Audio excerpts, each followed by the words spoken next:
Chapitre 549. Séance du Sanhédrin et audience de Pilate. Le 27 décembre 1946. Si la nouvelle de la mort de Lazare avait provoqué de l'agitation dans Jérusalem et une bonne partie de la Judée, celle de sa résurrection finit de remuer et de pénétrer même là où elle avait laissé indifférent. Sans doute, les quelques pharisiens et scribes, c'est-à-dire les membres du Sanhédrin présents à la résurrection, ne l'avaient pas annoncé au peuple. Mais les Juifs en ont parlé, et la rumeur s'est répandue comme un éclair. D'une maison à l'autre, d'une terrasse à l'autre, des voix de femmes se la répètent, tandis qu'en bas le petit peuple la propage en se réjouissant grandement du triomphe de Jésus et du miracle pour Lazare. Les gens remplissent les rues en courant çà et là, croyant toujours arriver les premiers pour apporter cette information, mais ils sont déçus, car on la connaît à Ophel comme à Bézéta, dans Sion comme à Lacra. On est au courant dans les synagogues comme dans les magasins, au temple et dans le palais d'Hérode. On connaît la nouvelle à l'Antonia, et de l'Antonia elle se répand dans les postes de garde aux portes ou vice-versa. Elle emplit les palais comme les taudis. Le rabbi de Nazareth a ressuscité Lazare de Béthanie, qui est mort la veille du vendredi. Il a été mis au tombeau avant le début du sabbat et est ressuscité à l'heure de sexte d'aujourd'hui. Les acclamations hébraïques au Christ et au Très-Haut se mêlent à celles plus variées des Romains, par Jupiter, par Pollux, par Libitina, etc. Les seuls que je ne vois pas dans cette foule bruyante, ce sont les membres du Sanhédrin. Je n'en vois pas un seul. En revanche, je remarque que Couza et Manahen sortent d'un splendide palais, et j'entends Couza dire « J'ai aussitôt fait informer Jeanne, il est réellement Dieu !» Et Manahen répond « Hérode, venu de Jéricho pour présenter ses hommages à son maître Ponce Pilate, semble fou dans son palais, tandis qu'Hérodiade est furieuse et le pousse à donner des ordres pour arrêter le Christ. Elle tremble pour sa puissance, lui à cause de ses remords. Il claque des dents en intimant aux plus fidèles de le défendre des fantômes. Il s'est enivré pour se donner du courage, mais le vin lui tourne la tête et lui fait voir des spectres. Il hurle que le Christ a aussi ressuscité Jean, qui lui crie maintenant aux oreilles les malédictions de Dieu. Je me suis enfui de cette géhenne. Je me suis contenté de lui dire « Lazare a été ressuscité par Jésus de Nazareth. Garde-toi de toucher à lui, car il est Dieu. » Je le maintiens dans cette peur pour qu'il ne cède pas à la volonté homicide de sa femme. Moi, je devrais y aller au contraire. Je dois y aller. Mais j'ai d'abord voulu passer chez Éliel et Elkana. Ils vivent à part, mais leurs paroles comptent toujours en Israël. Jeanne est contente que je les honore. Et moi... C'est une bonne protection pour toi, c'est vrai, mais elle n'égalera jamais l'amour du maître. C'est l'unique protection qui ait de la valeur. Couza ne réplique rien. Il réfléchit. Je les perds de vue. De Bézéta arrive en toute hâte Joseph d'Arimathie. On l'arrête. C'est un groupe d'habitants incrédules qui se demandent s'il faut croire la nouvelle, et il l'interroge. C'est vrai, Lazare est ressuscité et il est guéri aussi. Je l'ai vu de mes propres yeux. Mais alors, Jésus est vraiment le Messie? Ses œuvres sont celles du Messie. Sa vie est parfaite. Nous vivons à l'époque prophétisée. Satan le combat. Que chacun conclue dans son cœur qui est le Nazaréen. Dit Joseph prudemment, mais aussi avec exactitude. Il salue et s'éloigne, les laissant débattre et finir par reconnaître « C'est vraiment le Messie ». Un légionnaire parle dans un groupe. « Si je le peux, j'irai demain à Béthanie. Par Vénus et Mars, mes dieux préférés, je pourrais faire le tour du monde, des déserts brûlants aux terres glacées germaniques, mais me trouver là où ressuscite un homme mort depuis des jours, cela ne m'arrivera plus. Je veux voir à quoi ressemble quelqu'un qui revient de la mort. Il sera noirci par l'eau des fleuves d'outre-tombe. S'il était vertueux, il sera blême après avoir bu l'eau couleur d'azur des Champs-Élysées. Il n'y a pas que le Styx là-bas. Il nous dira comment sont les prairies d'asphodèle de l'Hadès. Je t'accompagne. Si Ponce l'accepte. Bien sûr qu'il accepte. Il a aussitôt expédié un courrier à Claudia pour qu'elle vienne. Claudia aime ce genre de débat. Je l'ai entendu plus d'une fois discuter de l'âme et de l'immortalité avec les autres et avec ces affranchis grecs. Claudia croit au Nazaréen. Pour elle, il est plus grand que tout autre homme. Oui, mais pour Valéria, il est plus qu'un homme, c'est Dieu. Une espèce de Jupiter et d'Apollon pour ce qui est de la puissance et de la beauté, disent-elles. Il est plus sage que Minerve. L'avez-vous vu ? Moi, je suis venu ici pour la première fois avec Ponce, et je ne sais pas. Je crois que tu es arrivé à temps pour voir beaucoup de choses. Tout à l'heure, Ponce criait d'une voix de centaure « Ici, tout doit changer. Ils doivent comprendre que c'est Rome qui commande, et que tous, ils sont asservis. Et plus ils sont grands, plus ils sont asservis parce que plus dangereux. » Je crois que c'est à cause de cette tablette qui lui avait été apportée par le serviteur d'Anne. Bien sûr, il ne veut pas les écouter, et il nous change tous régulièrement car il ne veut pas que des amitiés se créent entre eux et nous. Entre eux et nous ? Ah, avec ces hommes au gros nez qui sentent mauvais ? Ponce digère mal la trop grande quantité de porc qu'il mange, à moins qu'il ne s'agisse de l'amitié avec quelques femmes qui ne dédaignent pas d'embrasser des bouches rasées, dit un soldat en riant malicieusement. C'est un fait que, depuis les troubles de la fête des tentes, il a demandé et obtenu le changement de toutes les troupes et qu'il nous faut partir. C'est vrai, on a déjà signalé à Césarée l'arrivée de la galère qui transporte Longinus et sa centurie. De nouveaux gradés, de nouvelles troupes, et tout cela à cause de ces crocodiles du temple. J'étais bien ici, moi. Moi, j'étais mieux à Brindisi, mais je m'habituerai, dit celui qui vient d'arriver en Palestine. Il s'éloigne aussi. Des gardes du temple passent avec des tablettes de cire. Les gens les observent et s'étonnent. Le Sanhédrin se réunit d'urgence. Que veulent-ils faire ? Quelqu'un répond. Montons au temple et voyons. Ils se dirigent vers la rue qui mène au mont Moria. Le soleil disparaît derrière les maisons de Sion et les monts de l'Occident. Le soir tombe et va bientôt débarrasser les rues des curieux. Ceux qui sont montés au temple en redescendent, contrariés parce qu'on les a chassés même des portes où ils s'étaient attardés pour voir passer les membres du Sanhédrin. L'intérieur du temple, vide, désert, enveloppé par la lumière de la lune, paraît immense. Les membres du Sanhédrin se rassemblent lentement dans la salle. Ils sont tous présents, comme lors de la condamnation de Jésus, à l'exception de ceux qui y faisaient office de greffiers. Ils se tiennent en partie à leur place, en partie en groupe près des portes. Caïphe entre, avec son air mauvais et son corps de crapaud obèse, et il va à sa place. Ils commencent immédiatement à débattre sur les faits survenus, et ils y mettent une telle passion que la séance devient vite très animée. Ils quittent leur place, descendent dans l'espace vide en gesticulant et en parlant à haute voix.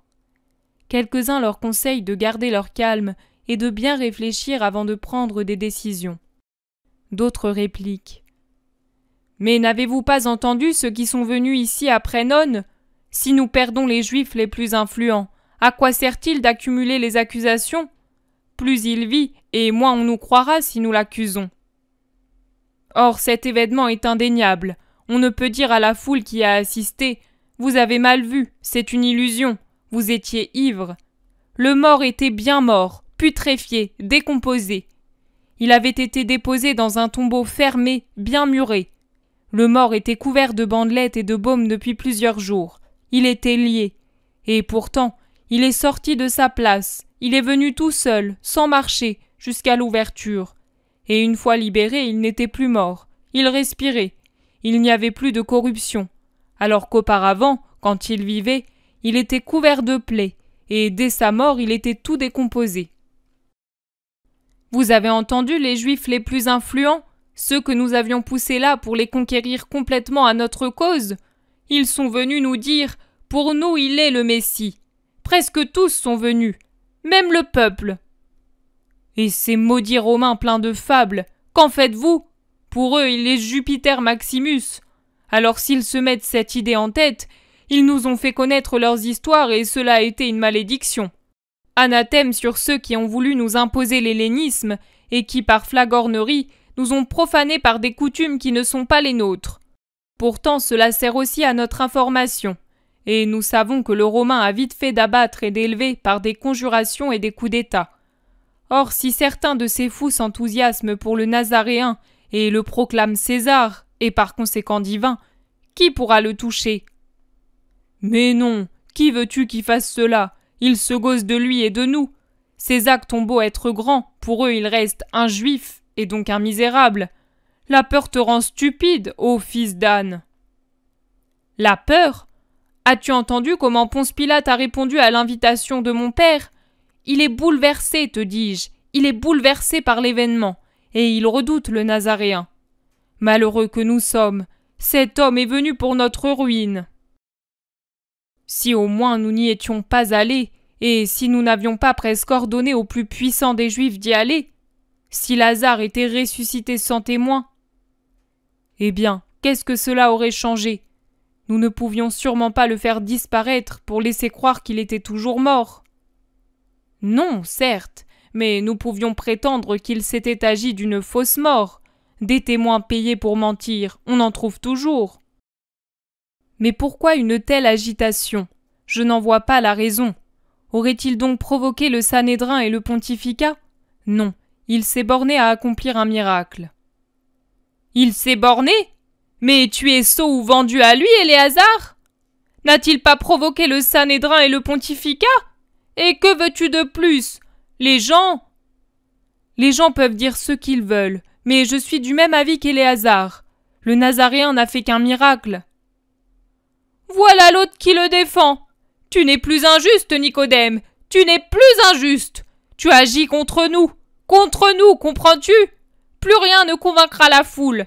Ah, malheureux que nous sommes. Moi, aujourd'hui, j'ai été bafoué par certains juifs. Moi, bafoué, moi. Tais-toi, Doras. Tu n'es qu'un homme, mais c'est l'idée qui est frappée. Nos lois, nos prérogatives. Tu parles bien, Simon, et il faut les défendre. Mais comment? En attaquant, en détruisant les siennes. C'est vite dit, Sadoc. Mais comment les détruirais-tu si de toi-même tu ne sais pas rendre la vie à un moucheron? Il nous faudrait accomplir un miracle plus grand que le sien, mais aucun de nous ne peut le faire parce que... L'orateur ne sait pas expliquer pourquoi, et c'est Joseph d'Arimathie qui achève. Parce que nous sommes des hommes, seulement des hommes. Il se jette sur lui en demandant « Et lui, qui est-il alors ?» Joseph répond avec assurance « Il est Dieu. Si j'avais encore des doutes... » Mais tu n'en avais pas, nous le savons, Joseph, nous le savons. Reconnais donc ouvertement que tu l'aimes. Joseph ne fait rien de mal en l'aimant. Moi-même, je le reconnais pour le plus grand rabbi d'Israël. C'est toi, Gamaliel, qui dis cela? Oui, je l'affirme, et je m'honore d'être détrôné par lui. Jusqu'à présent, j'avais conservé la tradition des grands rabbis, dont le dernier était Hillel, mais après moi je n'aurais pas su qui pouvait recueillir la sagesse des siècles. Maintenant je partirai satisfait, parce que je sais qu'au lieu de s'éteindre, elle deviendra plus grande, accrue qu'elle sera de la sienne, à laquelle l'Esprit de Dieu est certainement présent. Mais que nous racontes-tu là, Gamaliel? La vérité, ce n'est pas en se fermant les yeux que l'on peut ignorer ce que nous sommes. Nous ne sommes plus sages, car le principe de la sagesse est la crainte de Dieu. Or nous sommes des pécheurs dépourvus de la crainte de Dieu. Si nous en avions tant soit peu, nous ne piétinerions pas le juste, et nous n'aurions pas la sotte avidité des richesses du monde. Dieu donne et Dieu enlève selon les mérites et les démérites. Et si maintenant Dieu nous enlève ce qu'il nous avait confié pour le donner à d'autres, qu'il soit béni, car saint est le Seigneur, et saintes sont toutes ses actions. Mais nous parlions de miracles, et nous voulions dire qu'aucun de nous ne peut en accomplir parce que Satan n'est pas avec nous. Je rectifie, parce que Dieu n'est pas avec nous. Moïse sépara les eaux et ouvrit le rocher. Josué arrêta le soleil. Élie ressuscita l'enfant et fit tomber la pluie. Mais Dieu était avec eux. Je vous rappelle qu'il y a 6 choses que Dieu est et qu'il exècre la 7e. Les yeux orgueilleux, la langue menteuse, les mains qui répandent le sang innocent, le cœur qui médite des desseins mauvais, les pieds qui courent rapidement vers le mal, le faux témoin qui profère des mensonges, et l'homme qui crée la discorde parmi ses frères. Tout cela nous le faisons. Je dis nous, mais c'est vous seuls qui les faites, car moi je m'abstiens de crier Hosanna comme de crier anathème. J'attends. Le signe, naturellement tu attends le signe. Mais quel signe attends-tu d'un pauvre fou, si vraiment nous voulons tout lui pardonner? Gamaliel lève les mains, et les bras en avant, les yeux fermés, la tête légèrement inclinée, l'air d'autant plus hiératique qu'il s'exprime lentement et d'une voix lointaine, il répond. J'ai interrogé anxieusement le Seigneur pour qu'il m'indique la vérité, et il a éclairé pour moi ces paroles de Jésus ben Sirac. Le Créateur de l'univers m'a donné un ordre. Celui qui m'a créé m'a fait dresser ma tente. Il m'a dit « Installe-toi en Jacob, entre dans l'héritage d'Israël, plonge tes racines parmi mes élus. » Il m'a également éclairé celle-ci que j'ai reconnue. « Venez à moi, vous tous qui me désirez, et rassasiez-vous de mes fruits, car mon esprit est plus doux que le miel, et mon héritage plus doux qu'un rayon de miel. Mon souvenir durera dans les générations des siècles. Ceux qui me mangent auront encore faim. Ceux qui me boivent auront encore soif. Celui qui m'obéit n'aura pas à en rougir. Ceux qui font mes œuvres ne pécheront pas. Et ceux qui me mettent en lumière posséderont la vie éternelle. Et la lumière de Dieu s'accrut dans mon esprit, tandis que mes yeux lisaient ces paroles. Tout cela n'est autre que le livre de la vie, l'alliance du Très-Haut, la doctrine de la vérité. Dieu a promis à David de faire naître de lui le roi très-puissant qui doit rester assis éternellement sur le trône de la gloire. Il fait abonder la sagesse comme les eaux du Fison, comme le Tigre à la saison des fruits. Il fait déborder l'intelligence comme l'Euphrate, comme le Jourdain au temps de la moisson. Il répand la sagesse comme la lumière.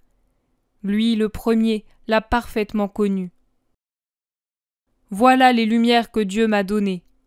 Mais hélas, que dis-je, la sagesse qui est parmi nous est trop grande pour que nous la comprenions et que nous accueillions une pensée plus vaste que la mer et un conseil plus grand que le grand abîme. Et nous l'entendons crier, comme un canal d'eau immense, j'ai jailli du paradis et j'ai dit, je vais arroser mon jardin. Et voici que mon canal est devenu fleuve et que le fleuve est devenu mer. Comme l'aurore, j'infuse à tous ma doctrine et je la ferai connaître à ceux qui sont le plus loin. Je pénétrerai dans les lieux les plus bas. Je jetterai mon regard sur ceux qui dorment. Je porterai ma lumière à ceux qui espèrent dans le Seigneur. Je répandrai ma doctrine comme une prophétie. Je la transmettrai à ceux qui cherchent la sagesse. Je ne cesserai pas de l'annoncer jusqu'au siècle saint. Ce n'est pas pour moi que je travaille, mais pour tous ceux qui cherchent la vérité. Voilà ce que m'a fait lire Yahvé le Très-Haut. Il baisse les bras et relève la tête. Mais alors à tes yeux, c'est le Messie? Dis-le. Ce n'est pas le Messie. Non? Dans ce cas, qu'est-il pour toi? Un démon? Non. Un ange? Non. Le Messie? Non. Il est celui qui est. Tu délires! Il est Dieu! Pour toi, ce fou est Dieu? Il est celui qui est. Dieu sait qui il est. Nous voyons ses œuvres. Or, Dieu voit aussi ses pensées. Mais il n'est pas le Messie, car pour nous, Messie veut dire roi. Lui n'est pas, ne sera pas roi. Mais il est saint, et ses œuvres sont celles d'un saint. Quant à nous, nous ne pouvons pas lever la main sur l'innocent sans commettre un péché. Moi, je ne souscrirai pas au péché. Mais par ces mots, tu l'as presque appelé l'attendu. C'est ce que j'ai dit. Tant qu'a duré la lumière du Très-Haut, je l'ai vue telle. Puis, quand la main du Seigneur, qui me tenait élevé dans sa lumière, m'a abandonné, je suis redevenu homme, l'homme d'Israël. Alors toutes ces paroles n'ont plus été que des paroles auxquelles l'homme d'Israël, moi, vous, ceux d'avant nous, et que Dieu ne le permette pas, ceux d'après nous, donnent le sens de leur, de notre pensée, et non le sens qu'elles ont dans la pensée éternelle qui les a dictées à son serviteur. Mais nous ergotons, nous divagons, nous perdons du temps, et pendant ce temps le peuple s'agite. Intervient Chanania de sa voix rauque. C'est juste, il faut décider et agir pour nous sauver et triompher. Vous dites que Pilate n'a pas voulu nous écouter quand nous lui avons demandé son aide contre le Nazaréen. Mais si nous lui faisions savoir, vous avez assuré que si les troupes s'exaltent, elles peuvent le proclamer César. Et c'est une bonne idée. Allons exposer au proconsul ce danger. Nous serons honorés comme de fidèles serviteurs de Rome, et, si lui il intervient, nous serons débarrassés du rabbi. Allons, allons. Toi, Éléazar, fils d'Anne, qui est plus que tous son ami, sois notre chef, dit en riant Helkias de sa voix de serpent. Il y a un peu d'hésitation, puis un groupe des plus fanatiques sort pour se rendre à l'Antonia. Caïphe reste avec les autres. À cette heure-ci, ils ne seront pas reçus, objecte quelqu'un. Non, au contraire, c'est la meilleure. Pilate est toujours de bonne humeur quand il a bu et mangé comme boit et mange un païen. Je les laisse là à discourir, et la scène de l'Antonia s'éclaire à mes yeux. Le trajet est vite parcouru et sans difficulté tant est limpide la clarté de la lune, qui contraste fortement avec la lumière rouge des lampes allumées dans le vestibule du palais prétorien. Éléazar réussit à se faire annoncer à Pilate, et on les fait passer dans une grande salle vide, complètement vide. Il n'y a qu'un siège massif, avec un dossier bas, couvert d'un drap pourpre qui ressort vivement dans la blancheur absolue de la pièce. Ils se tiennent en groupe, un peu craintifs, transis de froid, debout sur le marbre blanc du pavé. Personne ne vient. On n'entend rien. Pourtant, par intervalles, une musique lointaine rompt ce silence. Pilate est à table, certainement avec des amis. Cette musique vient du triclinium. Il y aura sûrement des danses en l'honneur des hôtes. Pronostique Éléazar. Corrompu. Demain je me purifierai. La luxure transpire de ses murs. Lance avec dégoût Helkias. Pourquoi es-tu venu alors? C'est toi qui l'as proposé, réplique Éléazar. Pour l'honneur de Dieu et le bien de notre patrie, je peux faire n'importe quel sacrifice. Et c'en est un grand. Je m'étais purifié après m'être approché de Lazare.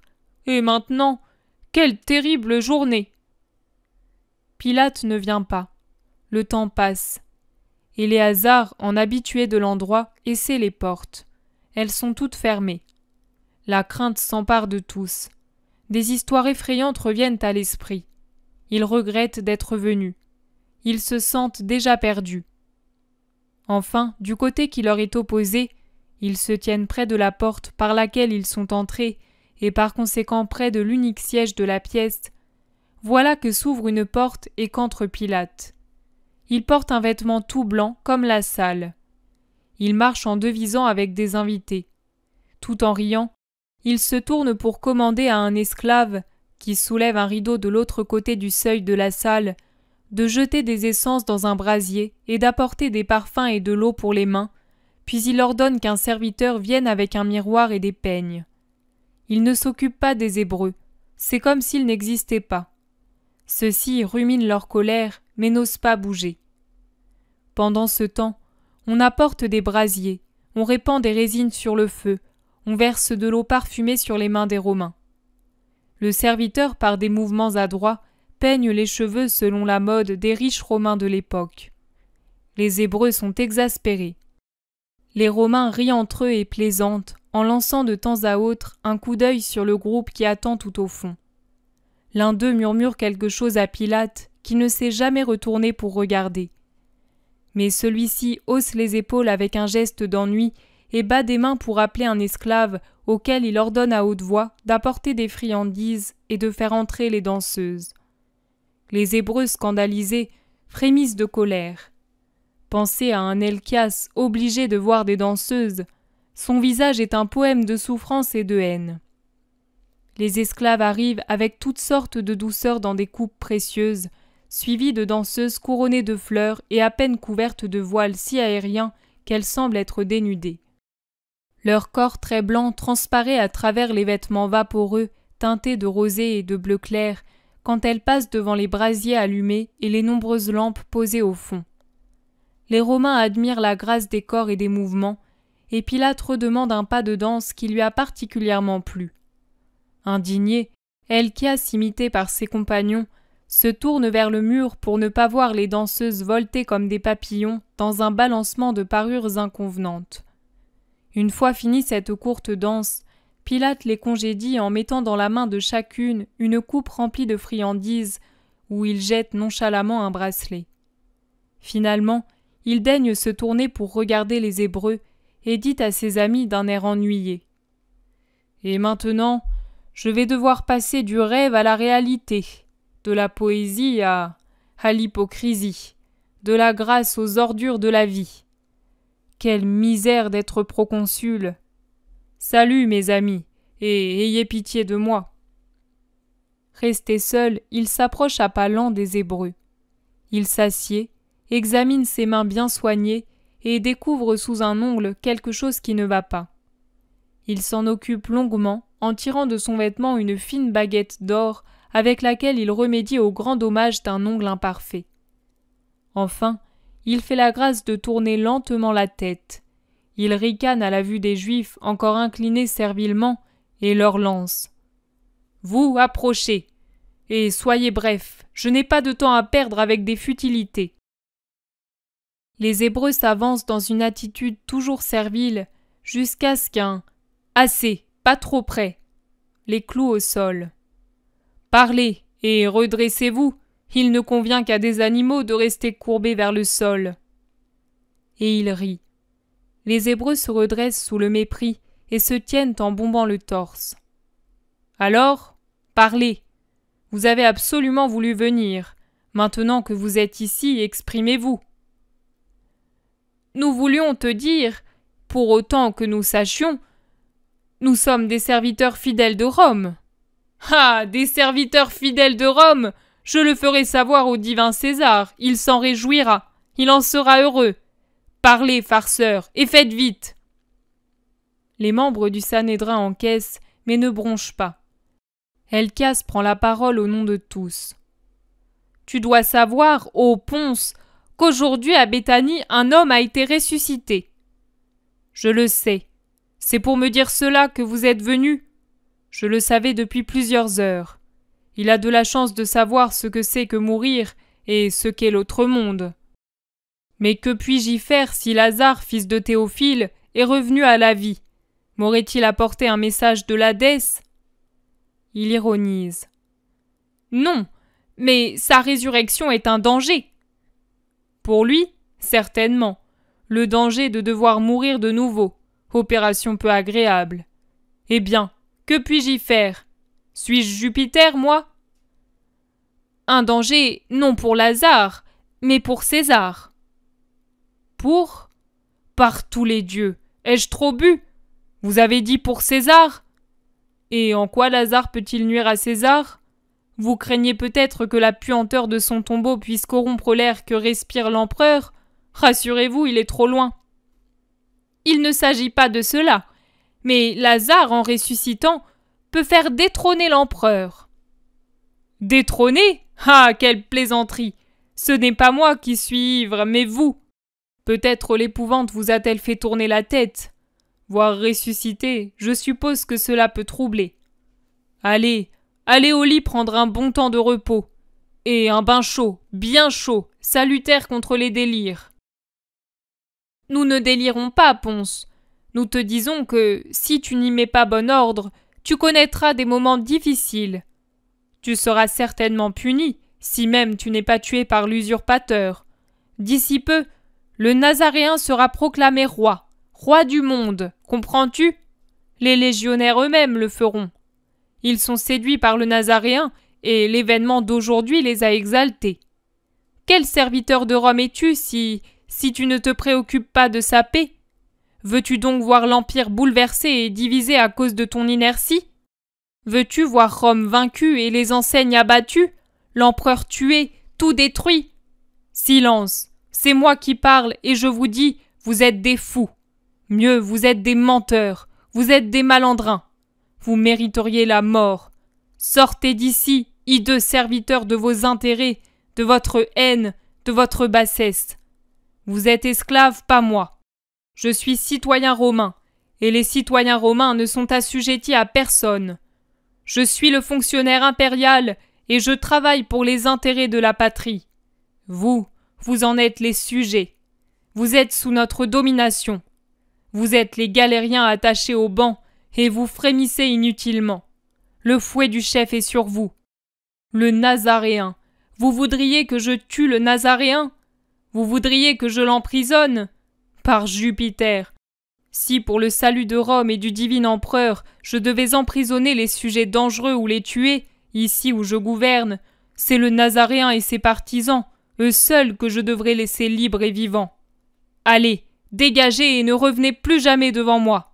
Excités, fauteurs de troubles, rapaces et complices de rapaces, aucune de vos manigances ne m'est inconnue, sachez-le. Apprenez aussi que des armes toutes neuves et de nouveaux légionnaires ont servi à découvrir vos pièges et vos espions.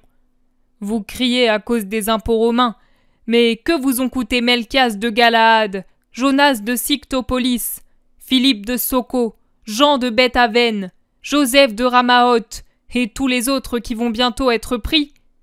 Et ne vous approchez pas des grottes de la vallée, car il s'y trouve plus de légionnaires que de pierres. Or les lois et la galère sont les mêmes pour tous. Pour tous, vous comprenez? Pour tous. J'espère vivre assez longtemps pour vous voir tous enchaînés, esclaves parmi les esclaves, sous le talon de Rome. Sortez, allez rapporter ma réponse, même toi, Éléazar, fils d'Anne, que je ne veux plus vous voir chez moi. Le temps de la clémence est fini, car c'est moi le proconsul et vous les sujets. Les sujets. C'est moi qui commande au nom de Rome. Sortez, serpents de nuit, vampires. Et le Nazaréen veut vous racheter? S'il était Dieu, il devrait vous foudroyer. Le monde serait nettoyé de sa tâche la plus répugnante. Dehors! Et n'osez pas faire de conjuration, ou vous connaîtrez le fouet et le glaive. Il se lève et sort en claquant la porte devant les membres du Sanhédrin, interdits, qui n'ont pas le temps de se remettre, car un détachement en armes les chasse de la pièce et du palais comme des chiens.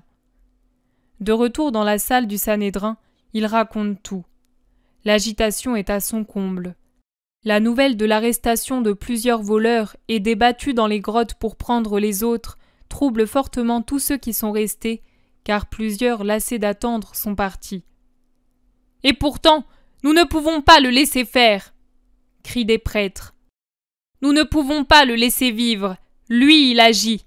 Nous ne tentons rien et jour après jour, nous perdons du terrain. Si nous le laissons libre, il continuera à accomplir des miracles et tous croiront en lui. Les Romains finiront par être contre nous et ils nous détruiront complètement. Pilate parle ainsi, mais si la foule proclamait Jésus roi, alors il aurait le devoir de nous punir tous. Nous ne devons pas le permettre. » s'écrie Sadoc. « D'accord, mais comment ? La voie légale romaine a échoué. Pilate est sûr du Nazaréen. Notre voie légale est rendue impossible. Jésus ne pêche pas, » objecte quelqu'un. « S'il n'y a pas de faute, il faut en inventer une, » insinue Caïphe. « Mais ce serait un péché, jurer ce qui est faux, faire condamner un innocent. C'est trop, » se récrient la plupart avec horreur. « C'est un crime, car cela signifiera la mort pour lui. » Eh bien, cela vous effraie. Vous êtes stupide et vous n'y comprenez rien. Après ce qui est arrivé, Jésus doit mourir. Vous ne réfléchissez pas qu'il vaut mieux qu'un seul homme meure plutôt qu'un grand nombre? Par conséquent, que lui meure pour sauver son peuple et éviter à toute la nation de périr. Du reste, il prétend être le sauveur.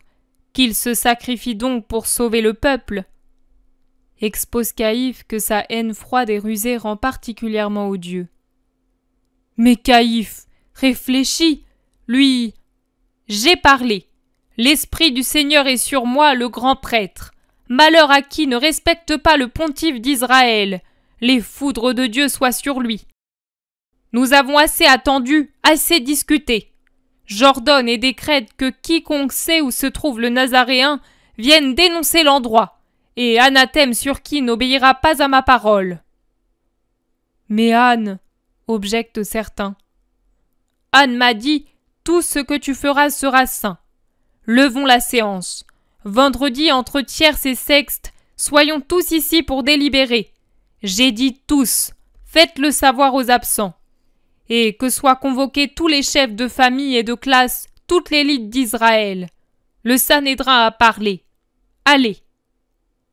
Il se retire le premier, tandis que les autres prennent différentes directions et en parlant à voix basse sortent du temple pour rentrer chez eux.